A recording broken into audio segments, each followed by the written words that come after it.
So looking ahead to what could be quite a critical week for markets starting November 4th, the indices in the US last week hit a record high, and so this week is all about whether we can sustain that upward momentum or whether we get some sort of failure resulting from the kind of news flow that we're getting this week. And so earnings season is still in full flight, so that will definitely be a factor.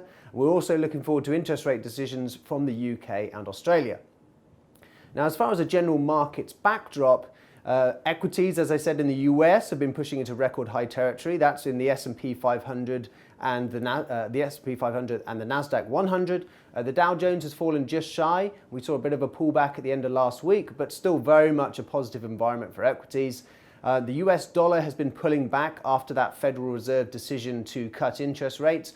On the flip side, in currencies, the British pound has been moving higher with a bit of volatility because of the upcoming December UK election, and the euro has been pushing higher because of that dollar weakness.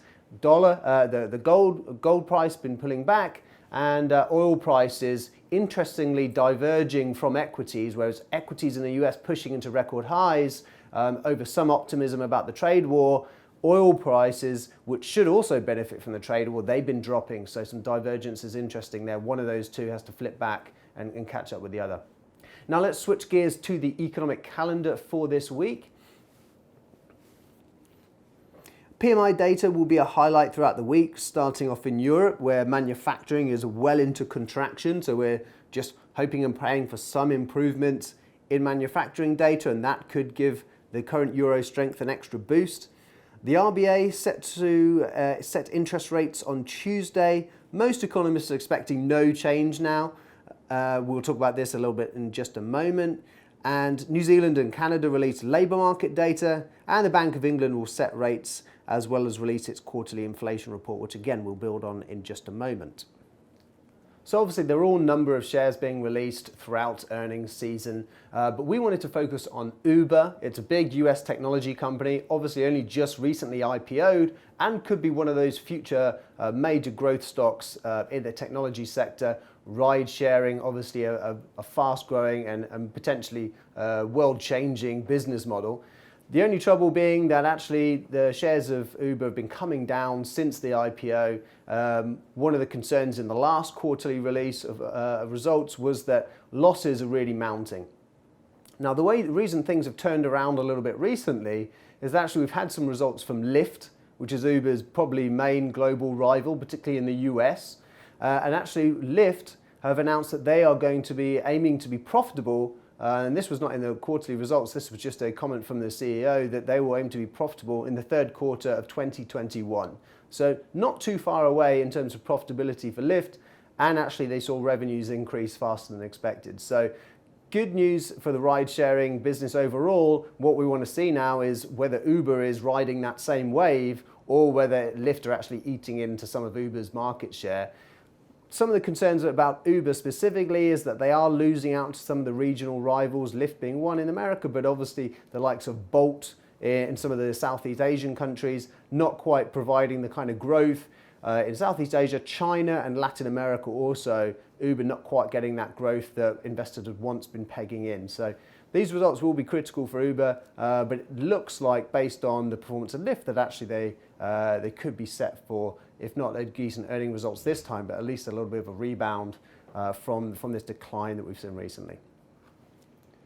So back to our favourite topic of central banks. So we had the Federal Reserve cut interest rates last week, obviously, and the Fed always is the one leading the charge one way or the other.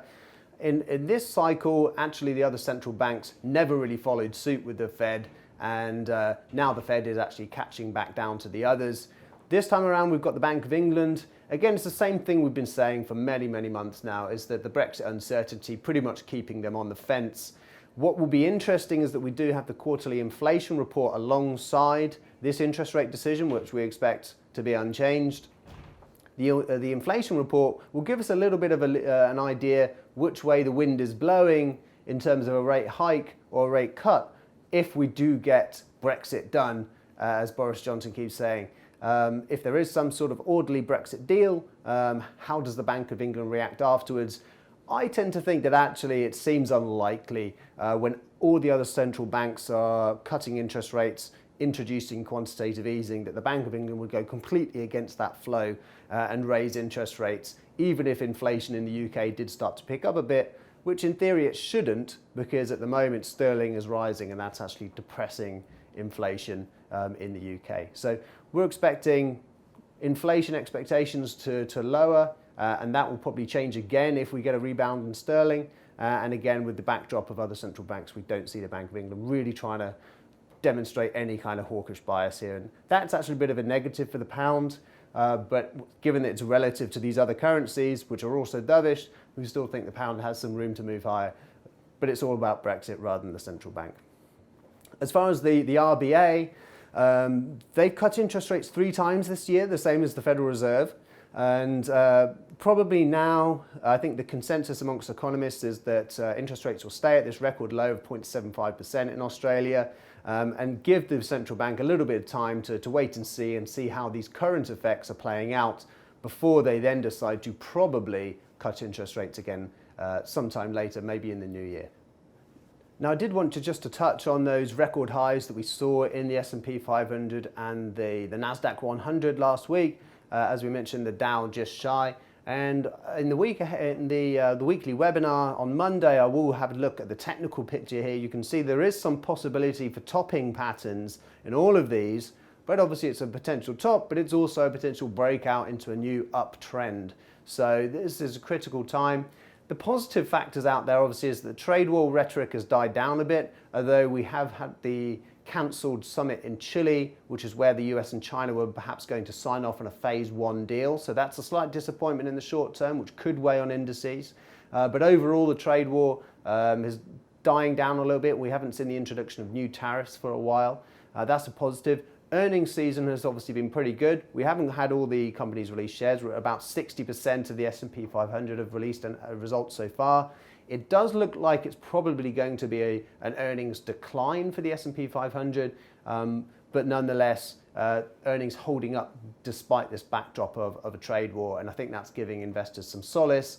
And the biggest thing of all is that central banks are cutting interest rates, and it just makes equities more favourable in that kind of environment than other kinds of investments. So these are all the positive forces that we've been seeing pushed through in markets. It's just a matter of whether after 10 years of this bull market, people do decide to cut and run just as we're breaking out to new highs and we get some kind of false breakout. So that will be something to watch this week. Right, well, thank you very much for watching this video. And if you do enjoy these, please make sure to follow myself and LCG on YouTube and social media.